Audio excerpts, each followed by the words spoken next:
Buenos días, amigos de Un Minuto con las Artes. Bienvenido a nuestro espacio en el canal de YouTube. En esta oportunidad nos encontramos con Antonio López Ortega, eh, de quien a estas alturas no es una exageración decir que se trata de una pieza fundamental de la cultura venezolana contemporánea y de la cultura venezolana toda, en toda su extensión. Y lo digo porque, bueno, su trabajo literario ya de alguna manera entró en el canon de nuestra literatura con unos cuentos espléndidos y un par de novelas extraordinarias. Además de una narración no exenta de misterio, ¿no? Ya veremos un poco de qué se trata. Hablando desde el punto de vista de la crítica literaria y la crítica en abstracto, ¿no? Social, podríamos decir, de nuestra situación en tanto nación. Es fundamental también la voz de Antonio López Ortega desde sus artículos en prensa, particularmente desde el diario El Nacional, y que se vuelven imprescindibles para ubicarnos un poco en el marasmo de nuestra realidad. La promoción de la literatura, adicionalmente, y del arte popular venezolano que ha hecho Antonio López Ortega, también ha sido incansable. Recordemos tempranamente el trabajo como director de la revista Criticarte, también la fundamental revista Bigot, que yo la colecciono, aún hoy sigo buscando números viejos, y la revista 21, que esa sí tengo completa. Además de cofundador de la editorial de poesía Pequeña Venecia. El estímulo que le ha brindado Antonio a la gerencia cultural, a las artes, ha sido constante, pues es un mago de las relaciones institucionales, a veces tan áridas, ¿no? Como suelen ser, pero Antonio ha logrado abonar este terreno transmitiendo su convencimiento por los proyectos que aborda y con los que salimos ganando todos los apasionados de la cultura. Las ferias del libro que ha organizado Antonio son una fiesta y los escritores internacionales de altos calibres que nos visitaron y que nos visitan y que se deben a su mediación y gestión aún permanecen imborrables en nuestro recuerdo. Decir además que este hombre, este gestor cultural leviatánico, maravilloso que tenemos con nosotros, bueno, nació en Punta Cardón, en aquel caluroso pueblo del estado Falcón, y su infancia transcurrió en los campos petroleros de Lagunilla y Bachaquero. Pues bueno, podríamos decir con Garcilaso de la Vega que ha mamado de la leche ese excremento del diablo que tanto nos signa a los venezolanos y del que sabemos tan poco, paradójicamente, ¿no? Antonio pasa luego a Caracas, donde estudia física en la Universidad Simón Bolívar, posteriormente letras en la Universidad Central de Venezuela. De aquí va a París, donde cursa la carrera de estudios hispánicos en la Sorbona, en París 3. Se suman luego otras temporadas en el extranjero, para su formación, por supuesto, y de regreso a Caracas nos ha brindado lo mejor de su trabajo. Antonio luego pasa a Margarita en el año 2011, y esto yo tengo que señalarlo, pues en tanto margariteño puedo señalar el cambio o la dinamización cultural que hubo en los años en que Antonio López Ortega y su esposa, la artista visual Nel Ochoa, estuvieron allá animando.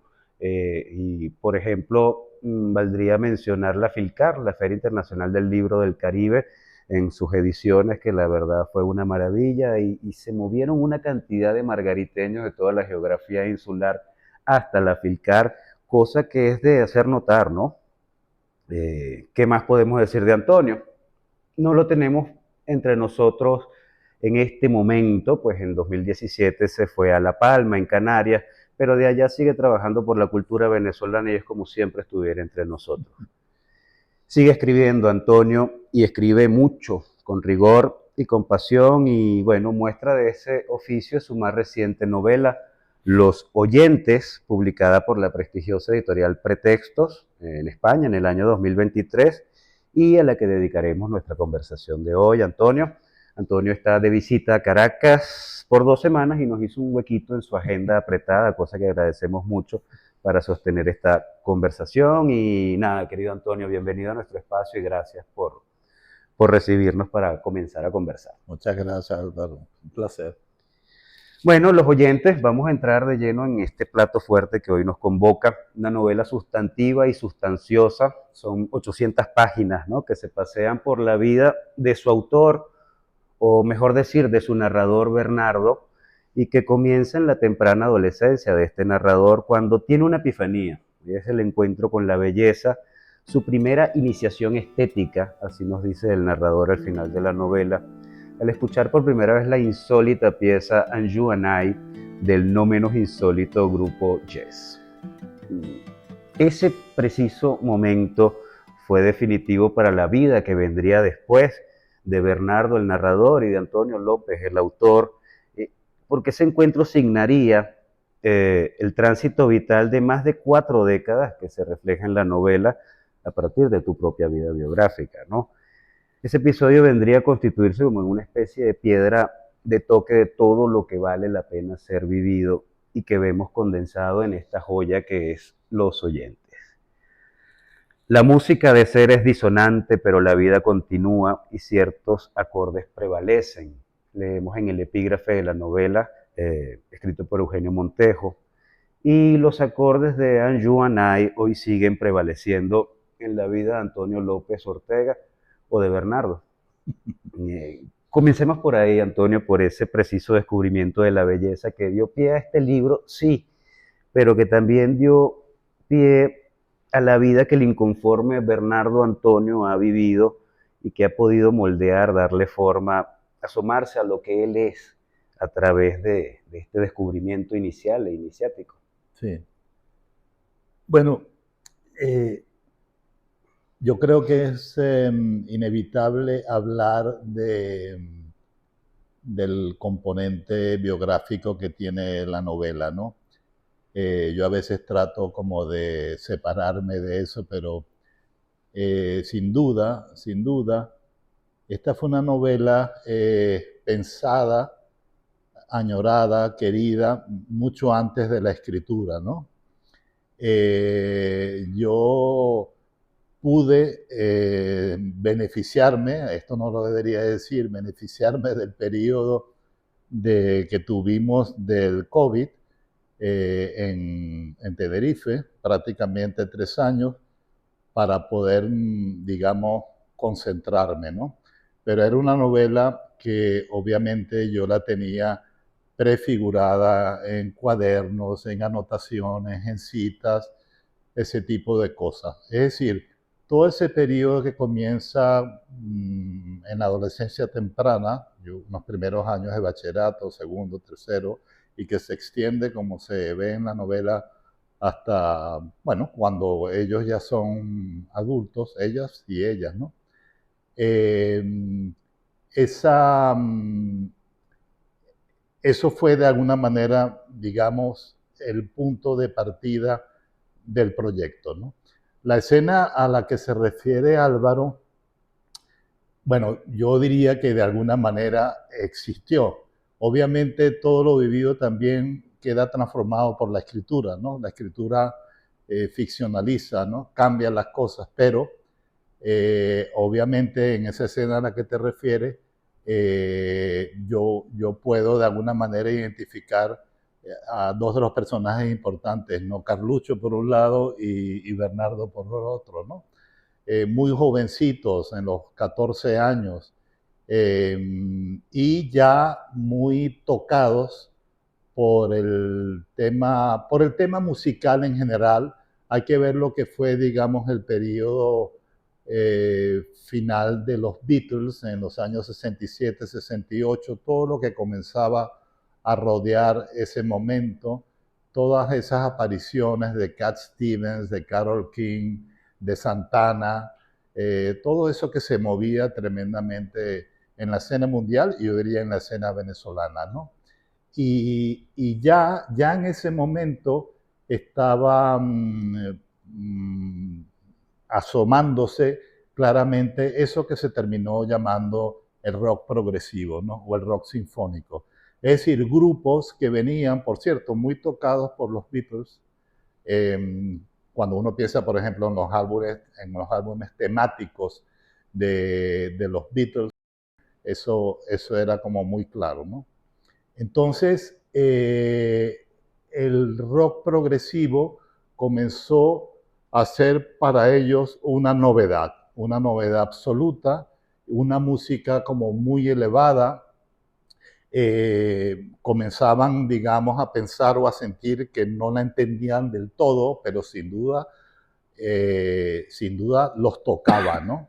Y esa escena a la que se refiere Álvaro, la de escuchar por primera vez esa pieza, que es una pieza muy especial, muy rara, la sonoridad, yo no había escuchado nunca una sonoridad de ese tipo. Yo no había escuchado una guitarra de 12 cuerdas afinada de esa manera.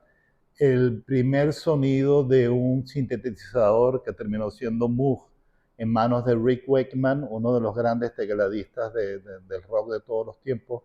Toda esa conjunción realmente era, yo diría, de una belleza extrema, de una belleza como nunca conocida, ¿no? Y yo quise siempre pensar que el comienzo de la novela debía estar situado en ese momento eh, inicial. Porque, porque sin duda alguna, eh, ellos comienzan a sentir el concepto de belleza, el concepto, digamos, de estética en ese momento.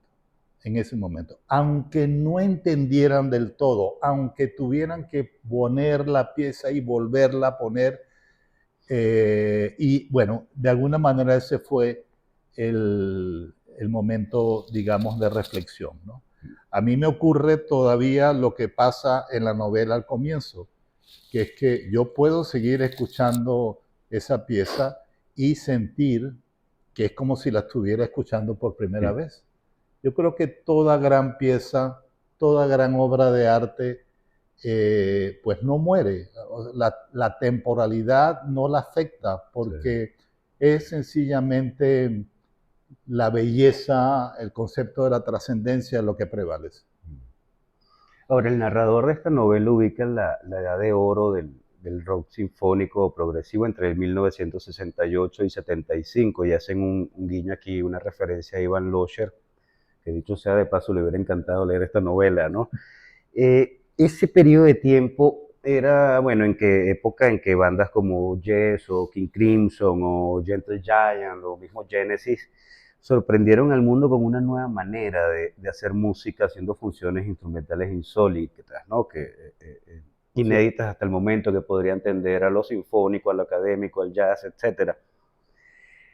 El rock progresivo sinfónico sabemos que marcó a toda una generación en Inglaterra, en Estados Unidos, sí, pero también en Venezuela, ¿no? Sí. Esta novela es un testimonio de ello y bueno, y también la conversación que vimos con Armando Colla, que sostuviste en la Feria del Libro del Oeste de Caracas, un verdadero apasionado melómano, conocedor del género.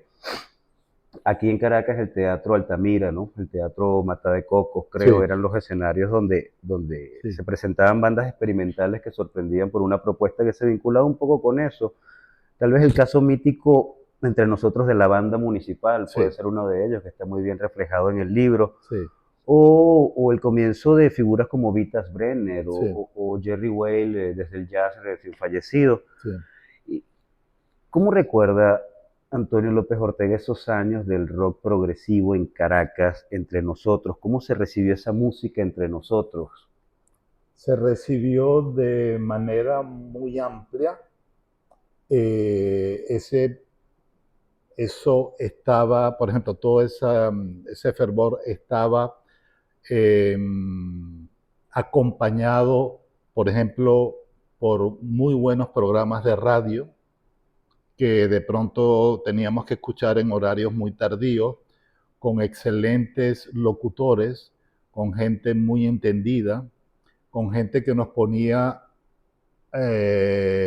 digamos, al día lo que se estaba haciendo, ¿no? Un Iván Losher que podía hablar de algo que estaba, por ejemplo, ocurriendo en Londres o ocurriendo en Italia o en Holanda, ¿no? Entonces, yo diría que en el ambiente hubo un acompañamiento y un fervor muy importante alrededor de esa música. Después podíamos haber pensado que México, por ejemplo, estaba más o menos en esa línea, igual que Argentina, que sabemos que ha sido uno de los países más legítimamente rockeros de América del Sur, ¿no?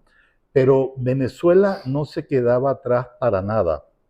O sea, yo lo recordaba, nosotros, los discos podían llegar con una cierta tardanza en el momento en que, digamos, por ejemplo, Coast to the Edge fue año 82 en Londres. Bueno, de pronto no nos llegaba exactamente en ese año, pero sí meses después, ¿no? Entonces, estábamos realmente al día, vivíamos el proceso, digamos, a la par de. No digamos, por ejemplo, los venezolanos que los había, porque había mucha gente estudiando fuera, los que vivían de pronto en Londres o los que estudiaban, ¿no? Y encontraban cosas extraordinarias. Yo tuve una experiencia en el año 75, que fue el año de graduación de mi promoción. Estoy hablando de diciembre del año 75, un mes en Londres. Y yo pude ver en un mes los siguientes grupos. Vi a Uriah Heep, que era un grupo que venía del rock más convencional, tipo Deep Purple, pero muy interesante. Vi nada menos y nada menos que The Who, los famosos autores de Tommy, la famosa ópera que nos fascinó a todos. Vi a un grupo rarísimo, extraordinario, nunca tomado en cuenta como debía ser, pero que todo el mundo hoy en día lo reconoce, Gentle Giant. Pudimos ver Gentle Giant. Pude ver un grupo que en ese momento ni sonaba, porque estaban presentando el segundo disco, era Supertramp. Wow. Supertramp. Entonces, bueno, fíjense, estoy hablando del año 75. Una eclosión, ¿no? Una eclosión enorme. Entonces, volviendo a tu pregunta, tuvimos la fortuna de estar viviendo el fenómeno, yo diría que prácticamente a la par de lo que estaba sucediendo. Y luego, bueno, y luego vimos el fenómeno también que estaban haciendo las bandas aquí. Es muy importante mencionar, por ejemplo, lo de la banda municipal, que yo creo que fue una cosa extraordinariamente novedosa, o lo de Vistas Brenner. Había otros más. Yo recuerdo mucho un grupo curioso que lo vi en el Parque Los Caos, quizás lo recuerdas, One Foot, One Eye. Era un grupo que tenía apenas 2 discos, pero yo recuerdo, por ejemplo, la calidad de esos muchachos muy, muy jovencitos, ¿no? Innovando también, ¿no?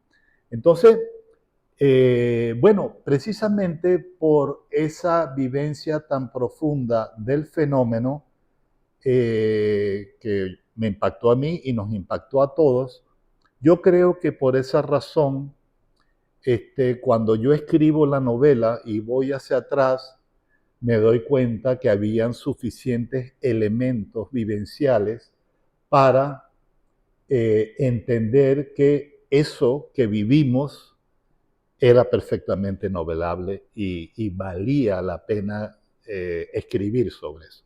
Porque además creo que nunca reflexionamos a veces sobre las cosas buenas que tenemos, ¿no? Eh, eh, bueno, en ese sentido, digamos, es muy importante pues tomar en cuenta el momento en que vivíamos eso, Sí, ¿no? sí. Los oyentes, así como el rock es una novela inmersiva y progresiva, es un homenaje a los amigos, es un homenaje a la amistad, es un homenaje a la vida Sí, también, es una novela de formación, un Bildungsroman, es la evocación de los años de juventud, mm, a partir de un momento iniciático, ¿no? De encuentro con la belleza, una evocación que hace un hombre maduro, ¿no? Con una escritura madura, conocedor del oficio, quien es el que se percata de cómo rebrillan episodios específicos de su vida, ¿no? Es lo que estás comentando. Y esos episodios pueden ser recobrados, pueden ser reaprendidos, vividos de nuevo, tal vez gracias al milagro de la escritura hecha arte, es decir, de la literatura. Con este libro, Antonio nos muestra cómo se puede novelar la vida, haciendo consciente al lector de que la vida que vivimos es literatura y que nosotros mismos somos literatura, Sí. ¿no? Así lo escribió tal cual alguna vez Franz Kafka. Y si no, el personaje Bernardo lo dice de esta manera, y lo cito: si no hago el esfuerzo, no habrá memoria. Si no escribo, nada de esto existirá. Nos dice ya en la página 700, después de haber reflexionado bastante nuestro narrador. Entonces, Antonio, partiendo de que la memoria perfecciona, como diría nuestro querido maestro Guillermo Sucre, te hago esta pregunta desde una orilla ontológica, tal vez, y matizando un poco el término. ¿Qué sentiste mientras escribías esta evocación tan vívida de tus años juveniles? ¿Cómo te viste? ¿Con qué ojos te viste? ¿Fuiste benevolente? ¿O por el contrario te sorprendiste con lo que hallaste? ¿Se puede volver a vivir aquello que suele pasar desapercibido? Es muy buena pregunta, Álvaro, porque yo escribí la novela con mucha felicidad, pero también escribí mucho con temor, porque yo siempre pensé o me preguntaba, ¿seré capaz de reproducir este momento, esta época? ¿Seré capaz de reproducirlo literariamente tal como yo lo vivencié espiritualmente? No estaba seguro de ese resultado. Y además, tú lo sabes muy bien, esta es una novela rara en la tradición Rarísima. venezolana, rarísima. Aquí podemos hablar en el siglo XX de miles de referentes de guerrilla, de referentes de la vida urbana, de, Petróleo. de petróleo, Mm. de tantas cosas se puede, o sea, yo creo que los referentes novelísticos venezolanos han sido muy importantes. Pero esto, que fue real y fue historia, historia personal, historia generacional, yo, si bien tenía muy claro el proyecto, siempre me preguntaba, ¿seré que podré realmente reproducir ese ambiente, esa fiebre, esa manera de vivir, ese relacionamiento entre chicas y chicos, ¿verdad? Ujú. Viviendo la experiencia? No estaba seguro, no estaba seguro. Y la maravilla fue sentir en el proceso de escritura, que como te estaba comentando más o menos fue de 3 años, sentir que en la medida que avanzaba, sentir que sí, que iba como controlando, que iba realmente haciendo lo que yo añoraba, ¿no? Y bueno, ya cuando la novela estaba, digamos, en pleno progreso, cuando ya se acercaba a las páginas finales, bueno, el nivel de emoción era enorme, era enorme. De esas emociones donde tú no sabes si reírte o llorar, pero ambas son como válidas, ¿no? Y en ese sentido, de ese miedo inicial, terminarle una gran satisfacción del hecho cumplido, pues fue algo muy Hay importante algo para mi de eso proceso. que le queda a uno como en tanto lector al llegar a las páginas finales. Siento como que se movió algo allí trascendental en el autor al haber dado a luz esto, Sí, ¿no? Desde el punto de vista biográfico muy sí. personal.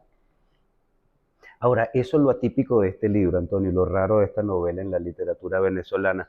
Eh, no tanto por el tema musical, aunque sí, vamos, porque el tema musical en nuestra novelística no es tan común como puede ser en otros países de Latinoamérica. Salvador Garmendia, hablábamos hace un rato, Eduardo Liendo, tal vez José Balsa, Sí, eh, pero sí. rock progresivo propiamente, ¿tenemos algún referente? ¿Tú has logrado la distancia suficiente de esta novela como para ubicarla en nuestro contexto novelístico?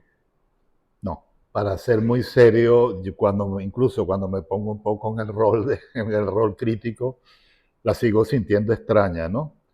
Extraña porque, bueno, uno puede decir, ah, bueno, ya de alguna manera este referente también está tomado, ¿no? Y forma parte de este contrapunto de referentes que tenemos. Un augurio. Pero pero pienso que sí, o sea, pero sigue siendo de alguna manera extraña. No, por ejemplo, estoy pensando en una novela de Balsa, la novela de Balsa que él dedicó a la radio, mucho a la radio. Ahora no recuerdo si es de... no, bueno, en Ujú. fin, por ejemplo, él tocó ese tema, que es otro tema importante, lo de Sí, la radio, ¿no? Y se acerca un poco a, digamos, a esta superficie. Pero este relato de jóvenes venezolanos leyendo la música del mundo y trayéndola al suelo patrio, vamos a decirlo así, que fue real, que tenemos elementos para saber que esa historia también fue nuestra, pues de alguna manera la novela responde a eso, ¿no? Y bueno, me parece importante porque creo que ahí había un vacío, sí. ahí había un vacío. Y quién sabe si a partir de esto pueden venir otros descubrimientos, ¿no? Que estén un poco en la línea, ¿no? Claro, es Sí, que la propuesta es muy estimulante como que para cada uno nosotros ponernos a ver cuál ha sido el Anju Night que nos ha movido en nuestra vida, ¿no? sí. Fíjate, tú te debes haber dado cuenta, Álvaro, que la novela, no sé si decirlo porque es un poco sorpresivo, la novela eh, es también, puede ser leída como la escritura de la novela.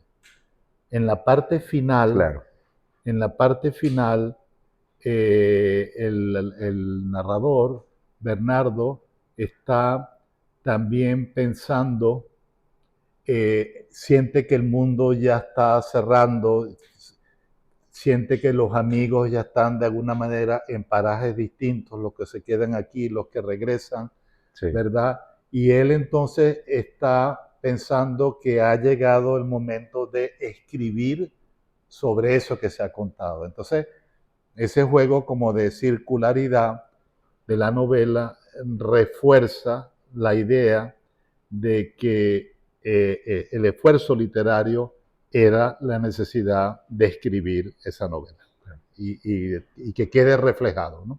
Pero sin ninguna artificiosidad literaria, que es Sí, lo que me entusiasma a mí sí, de este libro, ¿no? muy bien dicho, Particular. creo.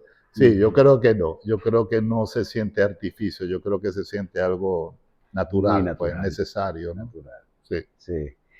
Es, bueno, una novela que arranca, como ya hemos conversado, con algunas anécdotas de este grupo de amigos adolescentes que van progresando en su vida, como el rock que suena en todas estas páginas y como la vida misma de estos oyentes. Uno nunca se da cuenta de lo importante de los oyentes, ¿no? Don Juan de Mairena siempre reivindicaba la figura de los oyentes como fundamental. Estamos acostumbrados a que todos nos encanta hablar, ¿no? Pero pocos somos verdaderos oyentes.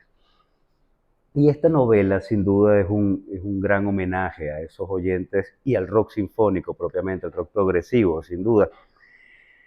Pero yo no sé, esto es una intuición que yo tengo, tú me dirás. Yo creo que ese es el famoso correlato objetivo de T.S. Eliot, ¿no? Digamos, esta oda al rock progresivo que Antonio usa para contarnos o para contarse lo que nos quiere contar, que es la hechura de una vida, la vividura de una vida, de lo que la vida hace con nosotros, porque citando al poeta Cadenas, al fin y al cabo la vida es la protagonista, ¿no? sí. Eh, ahora, esto es algo que no es nuevo en la escritura de Antonio, pues bueno, Antonio es un cultivador del diario íntimo y confesional, la autoficción que está tan de moda en nuestros días, el diario, las cartas, la literatura autorreferencial, eh, y sus relatos están llenos de él mismo o más que de ti, de la vida que te ha tocado en suerte, ¿no? Porque hay un yo desplazado, de alguna manera en segundo lugar. Te expones en los dos sentidos de la palabra, te explicas, pero te muestras desnudo también, ¿no? Muy bien. Sí, Y uno recuerda el Señor de la Montaña, ¿no? Yo soy la materia de mi libro. Eh, Bueno, digamos un poco desde esta perspectiva, ¿cómo entiende Antonio López Ortega la escritura y la literatura? Em, a ver, fíjate que hay una manera también de ver la novela que es la progresión de la escritura, la evolución de la escritura. Por ejemplo, las reflexiones iniciales están más cerca de adolescentes jóvenes, ¿no? Fíjate que sobre todo en Bernardo, ese comienzo de, primeramente la escucha, ¿no? Primeramente la escucha. Después buscar la manera de narrar esa escucha.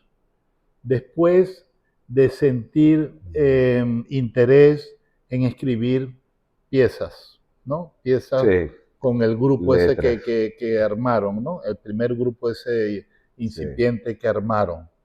Después, un comienzo de diario, ¿verdad? Que se sí, supone que era inicialmente un cuaderno de anotaciones de ese grupo que estaba grupal, haciendo sí, la revista Sin Estrellas, que intentó hacer la revista Sin Estrellas, ¿no? Y entonces ya escribía fulana, el otro y tal. Entonces, y eso va en una progresión. Después de todos los trabajos de Sin Estrellas, comienza el cuadernillo, ¿verdad? El cuadernillo. Después el insight, donde ya prácticamente el autor está solo en su reflexión, ya no es grupal, ¿no? Después, esos programas que se inventan al final, radiales de medianoche, exquisitos, donde realmente son para una audiencia ya muy elaborada, eso lo vemos al final de la novela. Bueno, según, en función de tu pregunta, yo veo que es un crecimiento de la escritura que va desde un formato muy sencillo, muy simple, a un formato muy complejo, ¿no? Eso creo que está en línea también de cómo los que escuchan, los oyentes, cada vez reflexionan mejor sobre lo que van escuchando, ¿no? Entonces, yo creo que la novela, en cuanto a su escritura y en cuanto a su complejidad, lleva también ese modelo en la línea narrativa de ir complejizándose. Yo creo que sí. la escritura se va complejizando como se va complejizando también la trama. Y eso va como unido, ¿no? Entonces, eso me pareció muy interesante porque además, te digo francamente, muchas veces no me daba cuenta de eso, ¿no? Lo vi ya casi como en la lectura de la novela, ¿no? Pero salió de manera bastante natural, bastante espontánea, ¿no? Bueno, y un poco uno siente eso como lector, la novela agarra un vuelo como propio, sobre todo Sí, cuando se va a rodar por el país. Tú eres una maravilla de road writer, se diría esto, sí, era una novela de agarrar carretera por Venezuela, ¿no? sí. Esos episodios en San Javier del Valle o en el Mantecal era este otro Sí, lugar donde Mantecal, van. en Apure, sí, Qué maravilla, ¿no? Porque realmente son tan fotográficos, son muy vívidos, ¿no? sí. Ahí yo siento que la novela agarró su propio vuelo y se te fue de las manos y qué sabroso, ¿no? Sí, se fue un poco de las manos. Tiene su propio, sí, Sí, su propia vida, sin duda. sí. Bueno, nosotros, a mí no me queda más, querido Antonio, que ir cerrando por aquí, invitar a nuestros oyentes y espectadores a leer Los Oyentes, valga la redundancia. Bueno, para los apasionados del rock progresivo van a conseguir aquí en esta novela una Biblia, ¿no? Como para nuestra amiga Rosa María Tencio, por ejemplo. Los que desconocen el género va a ser esta la mejor manera de iniciarse. Es esta novela también un parteaguas en nuestra literatura venezolana en cuanto al abordaje del mundo del rock progresivo, el rock sinfónico. Y nada, bueno, los amantes de la literatura en general gozarán de unas horas de lectura de altísima calidad, donde en no pocas oportunidades nos veremos reflejados en un juego de espejos con cualquiera de los personajes que en esta novela circundan, porque sin duda también somos nosotros mismos y nuestro grupo de amigos adolescentes cuando comenzamos la andadura por la vida. Querido Antonio, agradecerte por esta conversación y por este libro maravilloso. Muchas gracias, un Un gusto. placer, mucho, Álvaro, muchas gracias. Y bueno, nosotros, amigos oyentes, no nos queda más que invitarlos a una próxima conversación en nuestro espacio para el canal de YouTube. No se la pierdan.